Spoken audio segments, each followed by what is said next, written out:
Iran আমেরিকার যুদ্ধ এই মুহূর্তে আরো ঘোরালো রূপ ধারণ করেছে।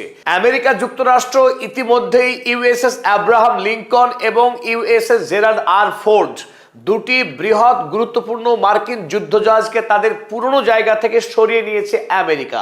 তবে তার চাইতেও যেটা বড় খবর এই মুহূর্তে, আমেরিকার নতুন ছক স্থলপথে ইরানকে হামলা করা এবং ইরানের দুটি গুরুত্বপূর্ণ দ্বীপ, এক খার্গ দ্বীপ, যে দ্বীপটি ইরানের জন্য সবচাইতে গুরুত্বপূর্ণ, কারণ এই খার্গ দ্বীপ থেকেই ইরান তার 90% তেল পৃথিবীর বাজারে রপ্তানি করে থাকে।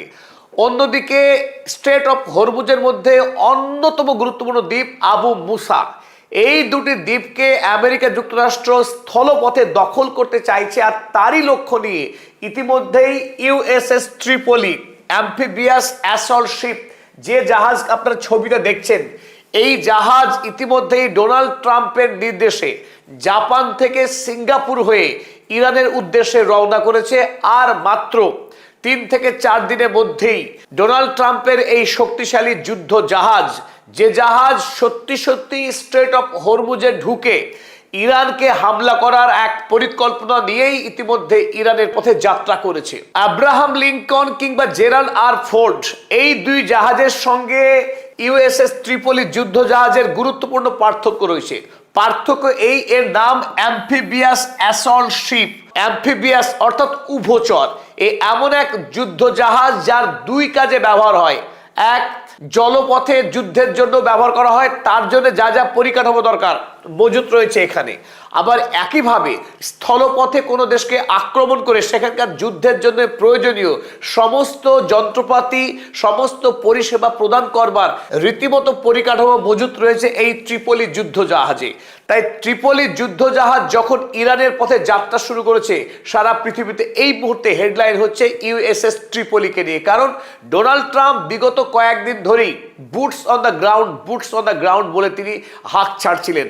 যদি ইরানকে কাবু করা না যায়, আকাশপথে বোমা ফেলে শেষ পর্যন্ত ডোনাল্ড ট্রাম্প তিনি প্রয়োজনে স্থলপথে সেনাবাহিনী পাঠাবেন, সে কথা বলেই রেখেছিলেন।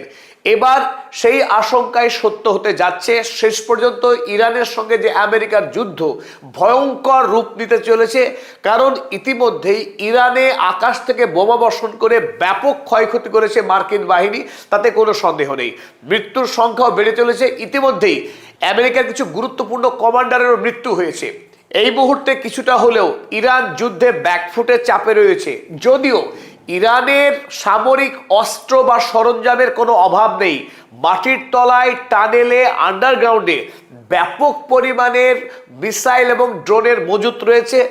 ধ্বংস হবার পরেও ইরান ফুরিয়ে যাবার মতো দেশ নয়। আগামী টানা 10 বছর পর্যন্ত ধারাবাহিক যুদ্ধ করবার রসদ ইরানের হাতে রয়েছে। তবুও এই মুহূর্তে জায়নবাদী ইসরায়েল এবং আমেরিকা যে ভয়ঙ্কর গতি নিয়ে যুদ্ধ চালিয়ে যাচ্ছে, তাতে ইরানের সাধারণ মানুষের মৃত্যুর হার বাড়বে বলেই আশঙ্কা করা হচ্ছে। তাই ইউএসএস অ্যাম্ফিবিয়াস অ্যাসল্ট শিপ যখন হরমুজ দ্বীপের দিকে অগ্রসর হয়েছে, এই খবরেই কিন্তু সারা পৃথিবীতে নতুন করে একটা আশঙ্কা এবং ভয়ের একটা বাতাবরণ তৈরি হয়েছে। তাহলে সত্যি সত্যি কি আমেরিকা শেষ পর্যন্ত ইরানকে ধ্বংস করার পরিকল্পনা নিয়ে এগোচ্ছে? আরো বৃহৎ সংখ্যক সেনাবাহিনী কি আমেরিকা থেকে নতুন করে ইরানের পথে যাত্রা শুরু করবে? এই যুদ্ধের শেষ কোথায়? কত ভয়ঙ্কর যুদ্ধ এখনো অপেক্ষা করছে ইরানের জন্য, বা ইরান এই ভয়ঙ্কর আগ্রাসী মার্কিন শক্তিকে কিভাবে মোকাবেলা করে, তার প্রস্তুতি ইরান কিভাবে নিয়ে চলেছে, সেই খবর জানতে সাধারণ মানুষ দারুণভাবে এখন উদ্গ্রীব। চলুন তবে এই যুদ্ধ জাহাজ সম্পর্কে কিছু প্রাথমিক তথ্য আমরা আজকের এই ভিডিওতে জেনে নেওয়ার বা বুঝে নেওয়ার চেষ্টা করি। তবে একথা স্পষ্ট, আমেরিকার ইতিহাসে বিদেশের মাটিতে লড়াই করে, স্থলপথে যুদ্ধ করে আমেরিকার জয়ী হওয়ার ইতিহাস নেই। ভিয়েতনাম থেকে শুরু করে নিকারাগুয়া, আফগানিস্তান। তাই ইরান যুদ্ধে যদি সত্যি সত্যি আমেরিকা শেষ পর্যন্ত স্থলপথে নামে, ডোনাল্ড ট্রাম্পের মুখে যে চুনকালি পড়বে, আমেরিকার সাম্রাজ্যের কফিনের শেষ পেরেক ইরানের মাটিতেই পোতা হবে, তাতেও সন্দেহ নেই। তবু চলুন দেখে নিই এই মুহূর্তে ডোনাল্ড ট্রাম্পের নতুন দাবার গুঠি, এই USS Tripoli amphibious assault ship, তার কিছু পরিকাঠামো আমরা দেখে নেওয়ার চেষ্টা করি। আজকের এই আলোচনায় স্বাগত জানাচ্ছি আমি অধ্যাপক আব্দুল হালিম।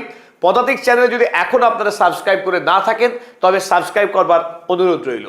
ইউএসএস ত্রিপলিতে স্থলপথ এবং জলপথে যুদ্ধ করবার মতো উপযোগী 2500 সেনা রয়েছে, যে সেনারা এই মুহূর্তে আত্মবিশ্বাসী এবং প্রত্যয়ী হয়ে ইরানকে জয়